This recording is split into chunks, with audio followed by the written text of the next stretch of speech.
하나님께서 오늘 제게 주신 말씀 빌립보서 3장 7절로 9절 말씀인데요. 함께 찾아서 읽어보겠습니다.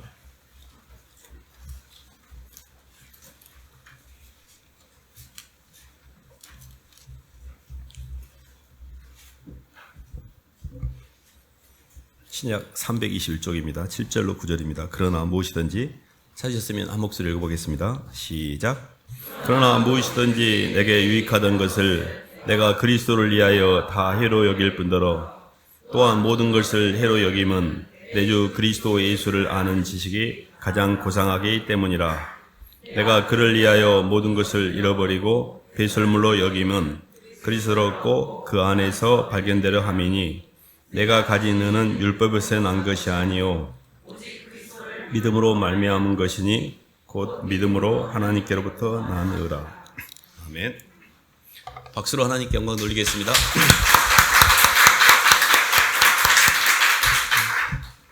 예수 그리스도 주님의 은혜와 사랑과 평강이 성도님들의 가정과 또 개인 삶 가운데 함께 하시기를 축원합니다. 여러분들의 그 기도 덕분에 이렇게 건강한 모습으로 잘 다녀왔습니다. 오늘 함께 나누고 싶은 말씀은 그리스도 안에서 발견된 인생이라는 말씀 제목인데요. 죄송합니다. 살아가면서 이렇게 예수님을 믿으면 평안하고 감사하고 기쁘고 자유롭고 이러기를 원합니다. 근데 신앙의 여정을 이렇게 돌아보면 왕왕 그러지 못한 시간들도 꽤 있었던 것 같습니다. 그래서 오늘은 어떻게 하면 예수님 안에서 평안해지고 자유로워지는지, 그리고 어떻게 방향을 잡아야 우리가 주님을 닮아가게 되고 이 땅에서 해방되는지, 이런 말씀들을 나누기를 원한데요. 항상 드리는 말씀이지만 하나님께서 우리를 창조하신 목적이 뭐냐면 우리를 당신의 형상으로 지었습니다. 이게 굉장히 중요한 대전제입니다. 하나님이 우리를 그냥 자기의 어떤 목적을 이루기 위한 수단 정도로 여기고 그냥 썼다가 쓰고 나서 버릴 어떤 수단 정도로 여기지 않았고 당신의 형상으로 우리를 지었다는 게 이게 기가 막힌 원리입니다. 하나님의 형상, 당신하고 똑같은 피조물을 만들기 위해서 우리를 지었다는 것은 어마어마한 축복 중에 하나거든요. 근데 하나님이 당신의 형상으로 만드는 데 있어서 이게 쉬운 작업은 아니었습니다. 변하고 없어질 수밖에 없는 피조물을 변하지 않고 영원한 하나님의 동일 속성으로 만든다는 게 그게 쉬운 작업이 아니었습니다. 그래서 하나님은 이걸 위해서 두 개의 생명을 계획하셨고요. 첫 번째 생명은 저희가 잘 알다시피 흙에다가 생기를 집어서 하드웨어라는 이 겉사람을 만드셨습니다. 이 겉사람이라는 게 어쨌든 이렇게 우리는 체를 갖고 있기 때문에 이 체를 갖고 있는 게 굉장한 축복입니다. 봐보세요. 짐승은 체는 있지만 영이 없기 때문에 짐승은 의식이 성장할 수가 없고요. 천사나 마귀는 의식은 영은 있지만 체가 없기 때문에 그 체를 바꿀 수가 없어요. 한번 천사는 영원히 천사고 마귀는 영원히 마귀입니다. 근데 사람은 신기하게도 몸을 갖고 있기 때문에 어떤 동력으로 움직이느냐에 따라서 마귀도 될 수 있고 하나님처럼 될 수 있는 중간계로 인간을 만드신 겁니다. 그래서 하나님이 또 하나의 생명, 바이오스라고 하는 물질적 생명 외에 또 하나의 생명을 계획하셨는데 그게 영적인 생명입니다. 이 영적 생명을 받는 것이 우리 신앙의 가장 핵심입니다. 그래서 성경의 마태복음 4장 4절을 보면 사람이 떡으로만 사는 게 아니요 하나님의 입으로 나오는 말씀으로 산다고 그랬잖아요. 떡으로 사는 물질적 구조가 있고 말씀으로 사는 영적 구조가 있는 겁니다. 근데 우리는 선악과라는 첫 번째 아담은 하나님의 생명으로 내 안을 채워서 안을 열기보다는 밖에가 희망이 있다. 밖이 좋아. 그래서 안에서 누군가를 만나는 대신에 밖에 있는 환경과 사람들을 요리해가지고 내가 하나님처럼 될 수 있다라는 착각에 빠지게 됩니다. 그래서 선악과라는 것 자체가 하나님의 도움 없이 내 힘과 내 능으로 하나님 영역에 도전하려고 하는 자기 선택이에요. 근데 이게 굉장히 달콤해 보입니다. 그래서 마귀가 우리를 유혹할 때 이렇게 유혹하잖아요. 네가 선악과를 따먹는 날엔 하나님처럼 될 것이다. 이렇게 표현하잖아요. 그게 실제 이제 선악과를 따먹는 건데요. 한 말씀 찾아보고 넘어갈까요? 요한복음 10장 한번 봐보겠습니다.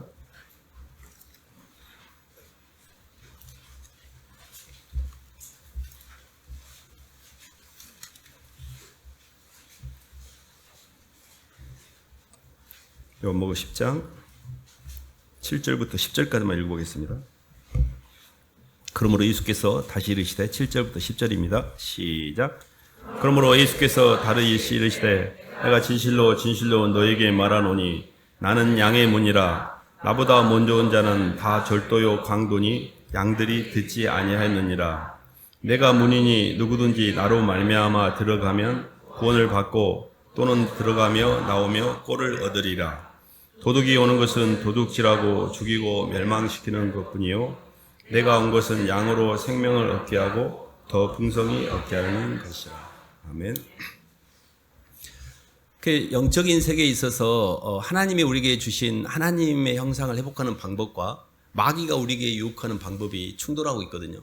하나님이 우리에게 주시는 방법은 선악과를 선택하지 않고 생명과를 선택하는 거였고, 마귀가 우리에게 주는 방법은 선악과를 통해서 하나님의 생명과를 취하지 못하도록 하는 거였습니다. 근데 이게 굉장히 중요한 이유인즉슨 우리가 보이는 모든 인생의 문제가 밖에 있다고 생각을 하거든요. 밖에 자식 문제, 물질 문제, 직장 문제, 환경 문제. 그런데 실은 바깥에 있는 것은 내 의식이, 내 영혼이 춤을 추며 바깥으로 표현하는 양상에 불과해요. 그러니까 바깥에 있는 모든 어려움은 내 안의 문제이기도 해요. 그러니까 우리의 인생의 문제는 형체나 환경이나 사람의 문제가 아니고 영의 문제입니다.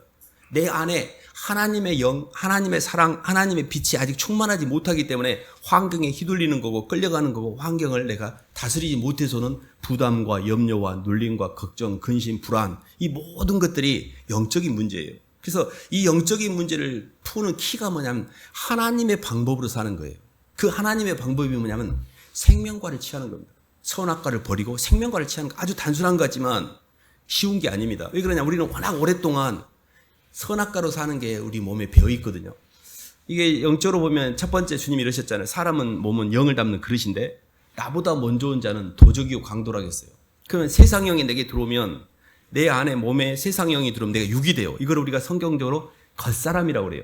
겉사람이라는 것은 오감을 통하여 들어온 정보를 선악으로 갈라치기를 해서 좋은 것은 취하고 나쁜 것을 피해서 내가 더욱 잘 되려고 하는 자기 선택이기 때문에 항상 부담을 갖게 돼요. 선악에 대한 부담. 그리고 보이는 게 자꾸 갈라지게 돼 있어요. 좋고 나쁜 걸로. 그러니까 인생 자체가 굉장히 힘든 거예요. 그리고 원하는 대로 움직여도 봐보세요. 밖의 세계는 왜 허상의 세계인지 제가 설명을 해드릴게요. 밖의 세계, 보이는 세계는 현상계이고 그 현상계를 통해서 나를 채우려고 하는 것을 허상이라고 그래요. 왜 허상이냐면 영적인 세계는 인격적인 존재만 내 안에 들어올 때 영이 열려요. 근데 바깥 세계는 감각의 세계거든. 봐보세요. 저도 이렇게 세계 여러 나라를 많이 다녀봤는데 하나도 생각이 안 나, 별로. 그러니까 감각이라고 하는 것은 시간이 가면 잊어져 버려요. 막 여행할 때는 너무너무 멋있다, 좋다 그랬는데 어디 간지도 잘 모르겠어요. 그러니까 감각의 세계 자체는 오래 가지 않아요. 근데요, 내가 처음으로 어떤 사람을 사랑해서 첫사랑, 그건 굉장히 오래 갑니다. 죽을 때도 생각이 나요. 그거는 사람을 마음에 품는 것은 임재이기 때문에 이건 안 없어져요. 감각은 없어져요. 그러니까 내가 밖에 가서 막 직장을 키우고 사업을 키우고 돈을 벌고 막 여행을 다니고 막 하는데 움직이면 움직일수록 바깥으로 날 확장하면 확장할수록 힘듦만 오는 거예요. 내 안이 안 채워지니까. 왜 그러냐면 바깥으로 움직이는 모든 것이 신의식이 아니고 나라는 마귀가 욕망을 품고 그 욕망을 통해서 실현하려고 하는데 그 움직임 자체가 사람을 살리는 게 아니고 주님을 경배하는 게 아니고 내 욕망을 투사한 거기 때문에 내가 움직이면 움직일수록 엔트로피가 증가하게 돼 있어요. 무질서도가. 그래서 솔로몬은 사람이 해 아래에서 행하는 모든 수고가 바람을 잡는 것처럼 아무리 눈은 보아도 족함이 없고 귀는 들어도 차지 않고 해 아래에 무엇을 가리켜 이것이 진짜 새 것이랄 것이 뭐가 있냐 그랬어요. 모든 세대가 그걸 반복하고 있고 우리는 또 반복하고 있어요. 유일하게 새롭게 되는 것은 누구든지 그리스도 예수 안에 있으면 새로운 피조물이라. 이전 것은 지나갔으니 보라 새 것이 되자. 영이 새롭게 될 때만 세상이 새로워져요. 영이 새롭게 되지 않았는데 아무리 바깥에 나가서 막 돈을 벌고 움직일수록 내 인생이 점점 무거워지고 힘들어지는 거예요. 그래서 사도 바울이 그걸 깨달았죠. 그동안에 계속 예수 믿는 사람들을 죽이러 다녔어요. 막. 그에 열심히 하늘을 삼킬 정도로 열심히 있었습니다. 8일 만에 할례 받고 바리새인 빠이고 열심히 의로는 흠이 없고 율법에 의로는 흠이 없는 자라고 했잖아요. 그게 뭐냐면 세상적으로 끝내주는 사람이었다는 뜻이에요. 근데 내게 유익한 모든 걸 배설물로 여기면 내가 내 주 그리스도를 얻고 그 안에서 발견되게 하면, 이 말은 겉사람으로 움직였던 모든 동력을 배설물로 여기고 속사람으로 움직이는 예수님을 얻고 예수님 안에서 발견되는 이 길이 진짜 길인 것을 사도 바울은 깨달은 것이죠. 그래서 예수님 안에서 발견될 때 편안해집니다. 그래서 이게 마귀가 우리를 바깥으로 아무리 많이 끌고 가도 움직이면 움직일수록 마음물이 피곤하면 이루 말할 수 없다는 걸 빨리 깨닫는 게 중요해요. 탕자가 아버지 집에 있을 때 아버지 너무 싫어. 맨 잔소리만 하고. 그래서 막 탕자가 생각할 때는 아버지 돈은 탐나. 아버지 제 분깃을 주세요. 분깃 챙겨가지고 이제 아버지 필요 없어. 내 마음대로 살 거야. 나갔잖아요. 이게 탕자가 갔던 길이 영적으로 보면 선악과의 길입니다. 저희가 한 말씀 또 쳐다보고 넘어갈까요? 전도서 한번 보겠습니다. 전도서 1장.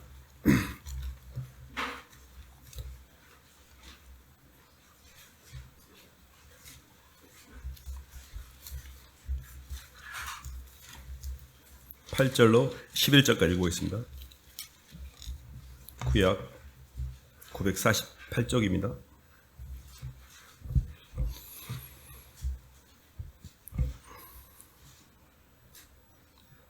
모든 만물이 피곤하다는 것을 시작. 모든 만물이 피곤하다는 것을 사람이 말로 다 말할 수는 없나니 눈은 보아도 족함이 없고 귀는 들어도 가득 차지 아니하도다. 이미 있던 것이 후에 다시 있겠고 이미 한 일을 후에 다시 할지라. 해 아래는 새 것이 없나니 무엇을 가리켜 이르기를 보라 이것이 새 것이라 할 것이 있으랴. 우리가 있기 오래전 세대들에도 이미 있었느니라. 아멘.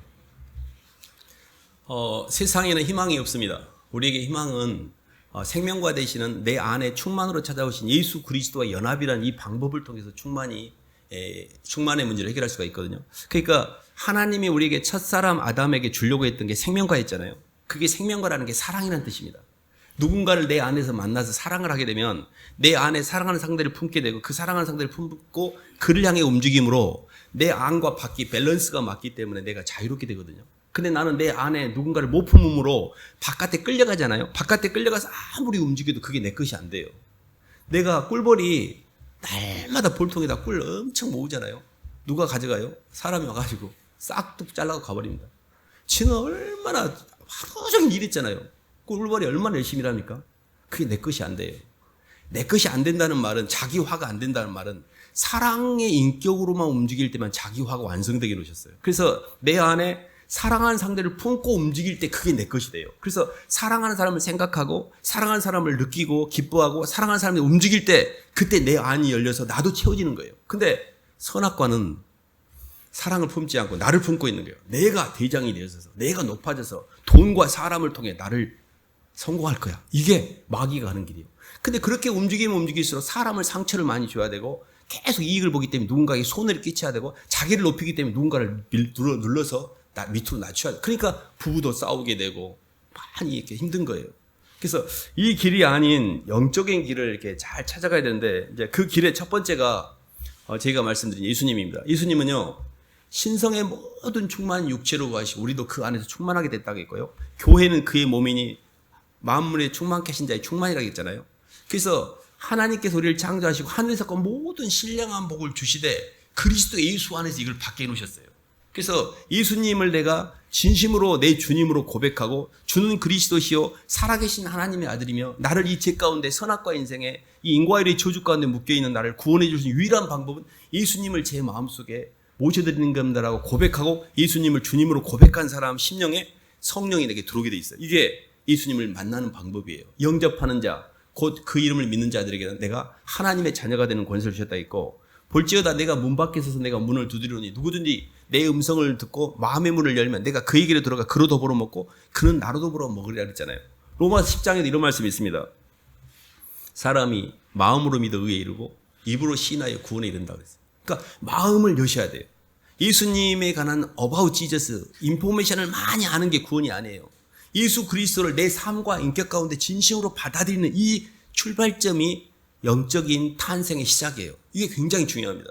예수님을 내 삶에 인정하는 것, 마음의 문 밖에 세워두지 않고 내 마음의 문 안으로 모셔드리는 것, 이게 중요해요. 차를 타고 갈 때 이렇게 예수님이 운전석에 안 앉아 있을 수 있어요. 예수님이 옆자리에 앉을 수도 있고 뒷자리에 앉을 수도 있고 심지어 트렁크에다가 가두고 다닐 때도 있습니다. 근데 예수님이 차 밖에 있는 것과는 차원이 다른 이야기예요. 예수님이 내 인생 안으로 들어오셔야 돼요. 예수님 내 인생 안으로 들어온 것을 우리가 이 사람이 이제 거듭났다. 누구든지 그리스도 예수 안에 있으면 새로운 피조물이 된 거예요. 보라, 옛 것은 지나갔으니 새 것이 되었도다. 우리를 구원하실 때 우리의 행함과 의로운 행위로 말미암지 않고 중생의 시승과 성령의 새롭게 하심으로 이게 born again, 새롭게 되는 거예요. 근데요, 이거는 완전히 세상이 달리 보여요. 이 세계로 들어가면 모든 고민과 염려와 눌림과 휘둘림 이런 모든 것들이 마귀한테 묶여 있는 거거든요. 제가 필리핀에 있으면서 여러 친구들을 이렇게 상담을 해보고 조금 리더를 만나보면 오랜 세월 동안에 필리핀은 스페인에 333년, 미국에 48년, 또 일본에 몇 년에서 거의 한 400년 동안이 식민지로 지냈습니다. 많은 피해의식 가운데 묶여 있어요. 저하고 이렇게 커뮤니케이션 해보면 because of라는 말을 많이 써요. 뭐뭐 때문에 힘들다. 뭐뭐 때문에 안 된다. 근데 하나님의 언어가 아니거든요. in spite of라는 말을 써야 되는데 그럼에도 불구하고 써야 되는데 자꾸 because of라는 말을 써요. 변명을 하게 되고 자기를 합리화하게 되고 많은 사람들이 어두명이 묶여 있어요. 오랜 세월 동안에. 근데 우리도 지금 내 돈 문제, 사람 문제, 욕망 문제 이런 게 쫙 묶여가지고 우리도 나름대로 휘둘리고 살고 있는 거예요. 근데 그걸 해결할 수 있는 이런 방법은 예수님밖에 없어요. 예수님 있는 게 얼마나 당연한 다행스러운 일인지 모릅니다. 근데 분명히 나도 예수님에 대해서 알고 있고 내가 분명히 교회 다니면서 예수님을 들었는데 내가 진짜 예수님을 믿고 있나? 이건 다른 이야기예요. 예수님을 진짜로 믿는다는 것은 진심으로 그분을 믿으셔야 돼요. 진심으로 내 삶의 유일한 해결자가 예수님이라는 걸 믿고 그분을 내 마음속에 깊이 받아들이셔야 돼요. 그러니까 이게 이제 영적 출생의 첫 번째거든요. 근데 이거는 시작이고 조금 과정을 좀 가보면 이런 겁니다. 디모데전서 한번 봐볼까요?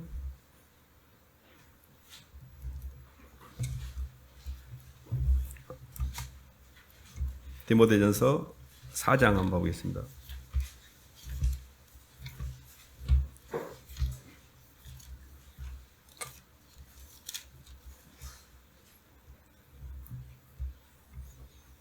육 절 한번 읽어보겠습니다. 6절부터 8절까지 읽어보겠습니다. 내가 이것으로 형제를 깨우치면 시작.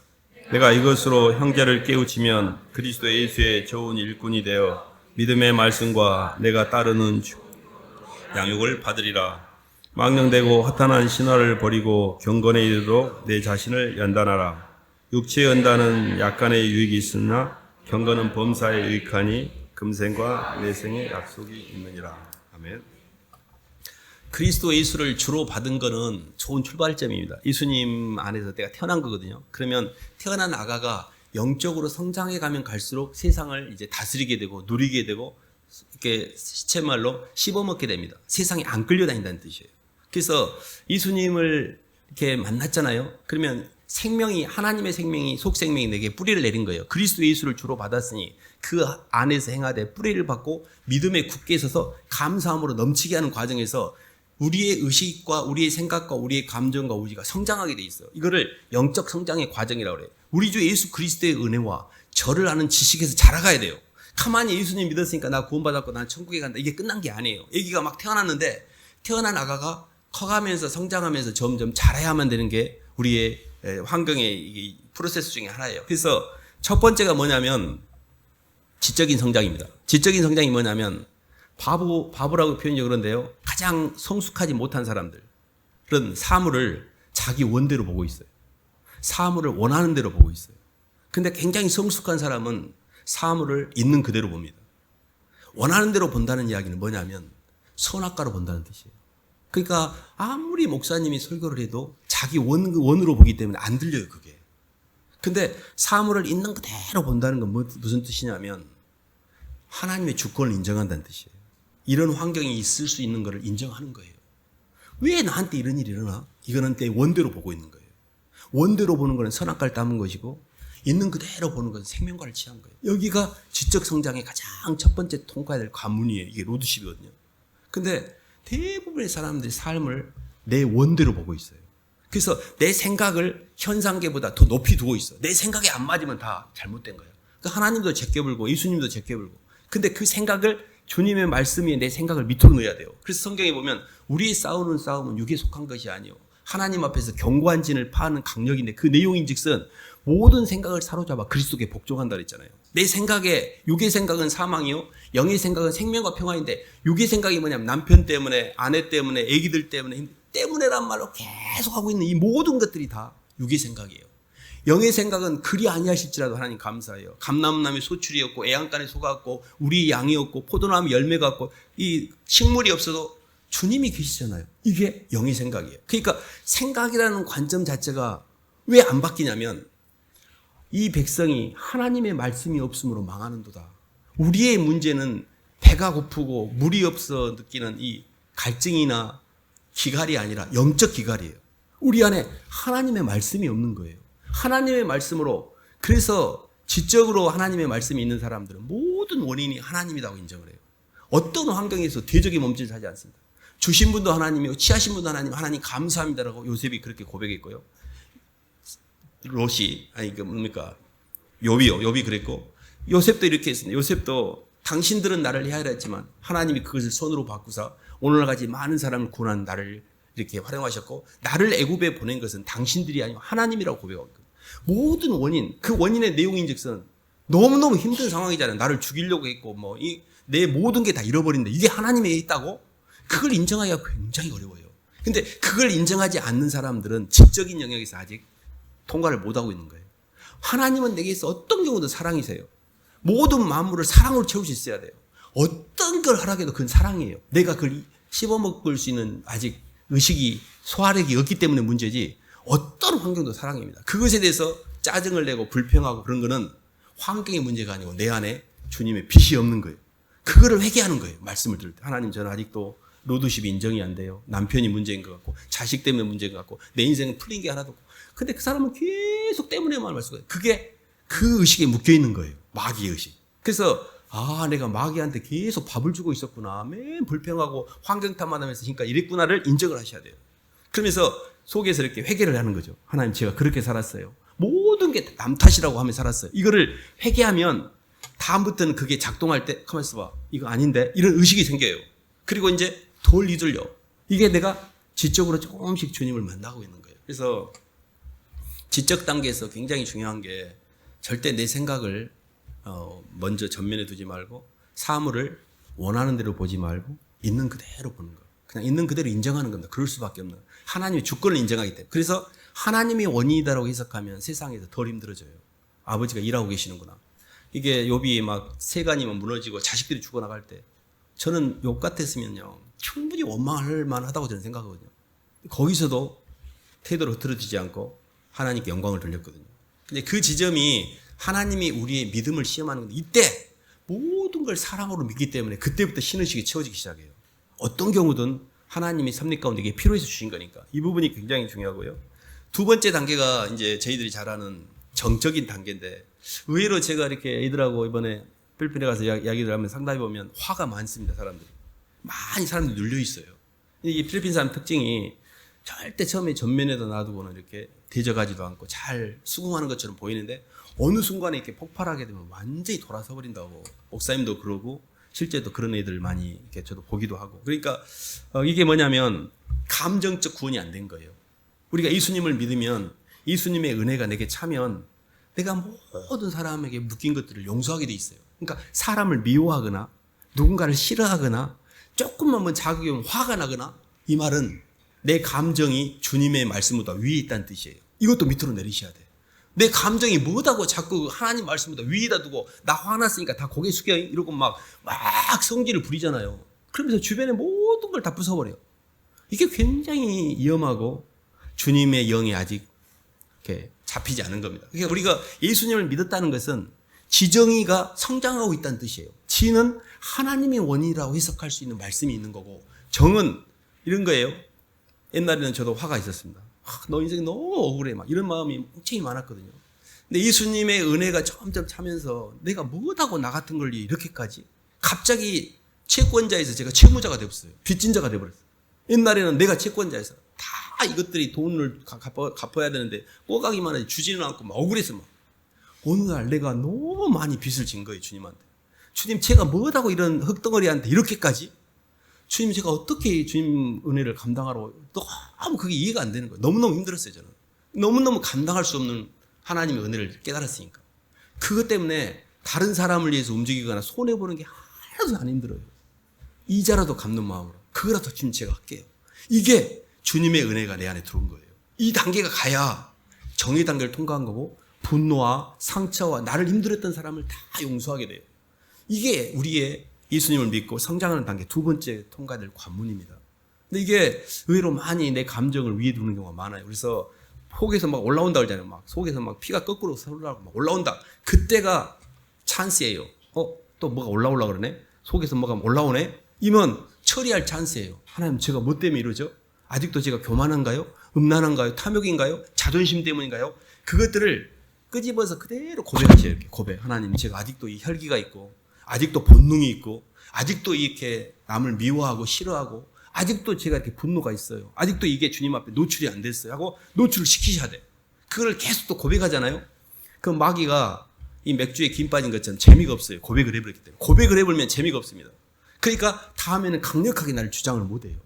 하나님, 제가 아직도 이게 처리되지 않는 제 감정들, 이 감정이 뭐다고 끝까지 죽을 때까지 난 너 용서 안 해. 내가 너 어떻게 된가 보자. 막 미워하면서 얼마나 그 도끼를 가지고 막 서슬이 펄해가지고 온열해도 막 서리가 내릴 정도로 막 한 번 미안하면 한 달씩 말을 안 해보고, 이게 얼마나 교만하고 얼마나 정말 이건 아니잖아요, 진짜.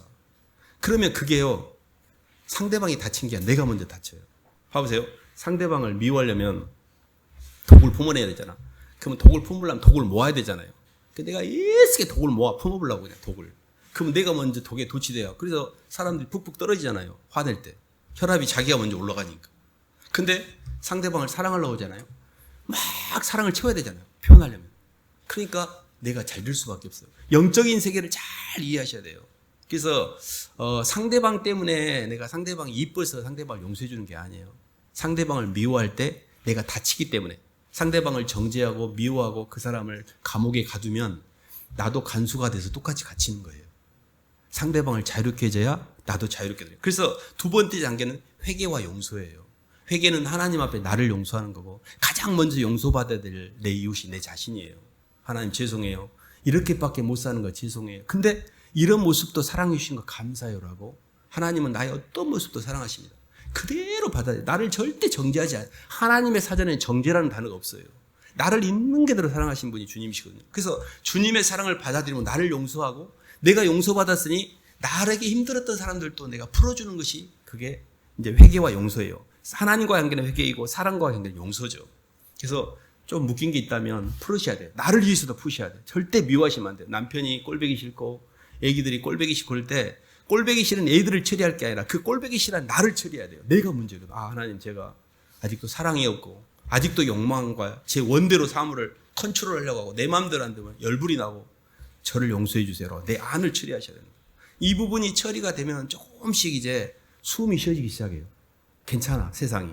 이게 생각하는 것도 마음도 좀 편안해져요. 그때 하나님이 내 동력을 풀어주세요. 그리고 내 삶의 동력을 통해서 내 운동력이 바깥으로 흐르는 것을 은사라 그래요. 그래서 하나님이 지금까지 한 번도 생각을 해본 적이 없는데 사람들에게 관심이 가고 주님을 예배하고 사람들을 세우는 동력이 나보다는 상대방에게 흐르게 돼 있어요.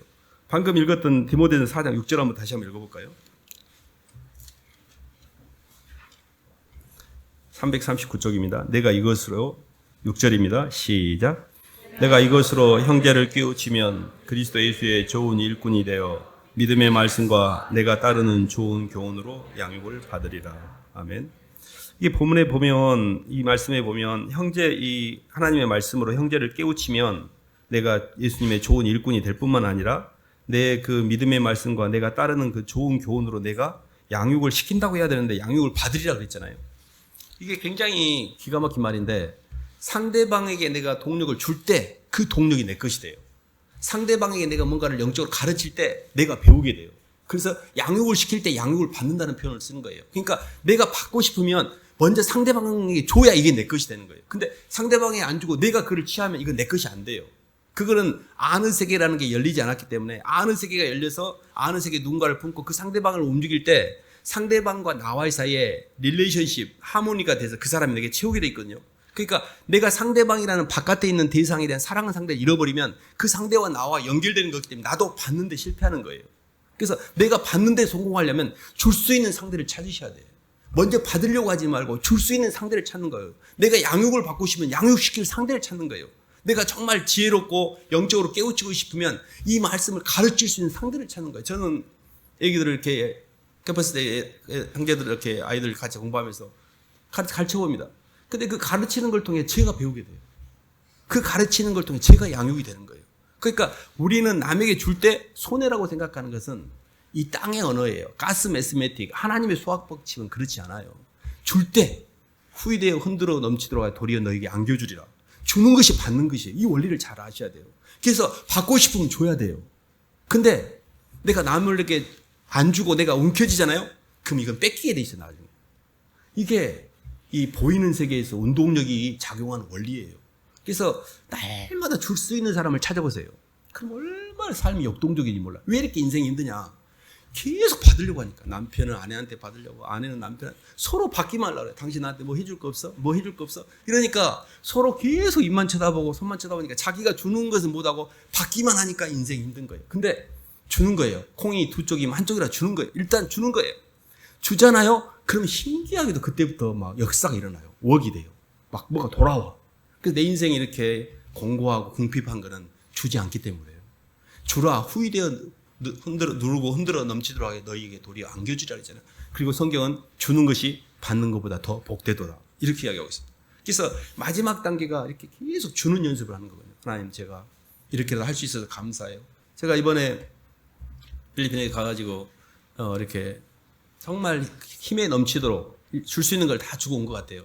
이렇게 어쨌든 이렇게 간단히 이렇게 좀 말씀을 드려보면 이렇게 여러분들이 헌금해 주신 것들, 특별히 이제 도암 기독병원에서 이렇게 헌금한 돈이 꽤 있었습니다. 그래 500여만 원 주신 거를 그 당시 지금 제가 갔을 때 5개 교회가 세워졌는데 또 1년 만에 가보니까 5개 교회 정도가 더 생겨서 10개 교회가 이렇게 확장이 돼 있었어요. 그래서 그 5개 교회는 지금 교회가 없어요. 그냥 마당에서 그냥 공터에서 그냥 예배를 드리고 있고 그냥 이렇게 그냥 위에 천장도 없어요. 그래서 한 500 정도면 한 교회에 천장을 세우고 의자를 드리고 시스템을 갖출 수 있다고 해서 한 교회에다 그 헌금을 했습니다. 한 교회가 이제 덮어진 거죠. 그리고 또 여러분들이 이렇게 개별적으로 주시는 헌금도 다 모아서 제가 10명의 목회자들 다 만났고 그들에게 식사 대접을 하고 커피를 마시면서 또 다들 n분의 1로 나눠서 헌금을 다 그 교회에 했고 그래서 그분들에게는 엄청 그 기가 막힌 요긴하게 쓰는 재물입니다. 그리고 그 중에 이제 리더들 만나서 맨투맨하고 상담하면서 대학에 이렇게 굉장히 우수한 인재들은 키워서 그들이 이제 나중에 차세대 리더가 되도록 하고 저는 이제 우리 김선중 목사님하고 주로 개별적으로 만나서 거의 매일 만났던 것 같아요. 그분에게 사역을 어떻게 해야 될지, 시스템을 어떻게 만들지 계속 선교만 하셔야지 시스템이 뭔지도 모르고 애들 어떻게 도와줄지도 모르고 이런 부분들이 있어서 제가 이제 많이 옆에서 코치도 하면서 목사님에게 굉장히 도움이 많이 되셨다고. 그래서 저희가 이제 가서 이렇게 매년 가서 하는 일이 그 시스템을 구축하고 그 아이들이 그 안에서 양육이 되고 그냥 이렇게 모아서 교회만 만들었다면 지금 저는 맨투맨을 통해 일꾼을 만들고 제자를 훈련시키고 양육을 해서 시스템을 갖추는 일이 제가 할 일이구나라는 걸 판단하고 왔습니다. 그래서 굉장히 이렇게 주는 걸 통해서 역사가 일어나기 시작합니다. 사람들이 너무 감사하고 또 그렇게 말씀을 잘 받고 그래서 사실 저희들이 이렇게 드리는 헌금 게 굉장히 요긴하게 잘 사용되었고 실제 그게 선교를 하고 있는 거고 동역을 하고 있는 겁니다. 그래서 가장 돈을 가치 있게 쓰는 게 하나님께 드리는 거고 영혼들이 헌금하는 겁니다. 그래서 덕분에 이렇게 헌금해 주신 덕분에 제가 너무 잘 지내다 왔고요. 오늘 말씀을 이렇게 정리해 보면 인생의 문제는 물질의 문제가 아닙니다. 영의 문제입니다. 그 영의 문제의 가장 핵심은 예수님의 사랑이 아직 내 안에 깊이 못 들어왔기 때문에 우리가 환경에 끌려다니는 거예요. 그래서 절대 교회 밖으로 나가지 마시고 교회 안에 하나님의 생명이 흐르고 있고 교회를 통해서 뿌리를 내리고 세움을 믿어 믿음에 굳게 서셔야 돼요. 바깥에서 계속 움직여 보세요. 계속 힘들기만 해요. 인생이 계속 혼돈스러워. 어쨌든 교회 와서 말씀을 듣고 말씀대로 해보고 그 말씀이 순종을 통해 내 영을 통해 흐르게 되면 그때 내 안에 있는 마귀가 떠나게 돼요. 그래서 많이 편안해져요. 이 길을 잘 찾아가셔야 돼요. 제가 오늘 몇 가지 언급했잖아요. 첫 번째는 로드십이라는 지적인 영적 해석을 할 수 있어야 된다. 육적 해석이 아니라 영적인 해석, 수평 해석이 아니라 수직 해석을 해야 한다는 것과 두 번째는 예수님의 은혜를 내 마음에 더 깊이 받아들이고 예수님의 은혜가 내게 참으로 빚진 마음이 돼서 내가 힘들었던 사람도 용서하게 되고 내 안에 미움이 사라지고 은혜가 차고 그리고 그 여분의 동력으로 이제 사람을 살리는 일을 위해서 움직이는 거예요. 이렇게 지정의가 움직이면서 점점 사람이 성숙해져요. 점점 편안해지고 그게 천국을 다스리는 겁니다. 그 마지막이 뭐냐면 열매예요. 열매. 그래서 오직 성령의 열매는 사랑과 희락과 화평과 오래 참음과 자비와 양성과 충성과 온유와 절제니 이 같은 것을 금지할 법이 없니라. 사람의 인격이 너무 멋지게 변해요. 예수님처럼. 그리고 그 주변에 사람들이 주렁주렁 열려요. 그게 사역의 열매예요. 우리 인생의 마지막은 이 두 가지 열매. 이 두 가지 열매를 통해 우리는 이 땅에서 하늘나라를 준비하고 있는 거예요. 내가 인격적으로 주님을 닮아가고 나를 통해 이 땅에 예수를 믿는 사람들이 생겨나는 이게 하나님 우리 이 땅에 부르신 창조 목적입니다. 이 길을 잘 걸어가시기를 주님의 이름으로 축원합니다. 하나님 아버지 감사를 드립니다. 하나님 흙덩어리고 피조물인 저희에게 친히 찾아오셔서 어디로 가야 될지 이렇게 올바른 방향을 가르쳐 주시고 그 갈 수 있는 힘을 주시기 위해서 이제 성령으로 찾아오셔서 주님의 은혜와 사랑 때문에 그 길을 가고자 하는 결단의 마음도 주셔서 조금씩 흉내를 내게 하시니 감사를 드립니다. 하나님 아직도 너무나 멀고 너무나도 이 겉사람에게 많이 묶여 있는데 속사람이 성령으로 말미암아 날마다 능력으로 강건케 되게 도와주시고 세상의 길이 아닌 주님의 길, 십자가의 길, 사랑의 길을 잘 걸어갈 수 있도록 인도하여 주시옵소서. 예수님 이름으로 기도드립니다.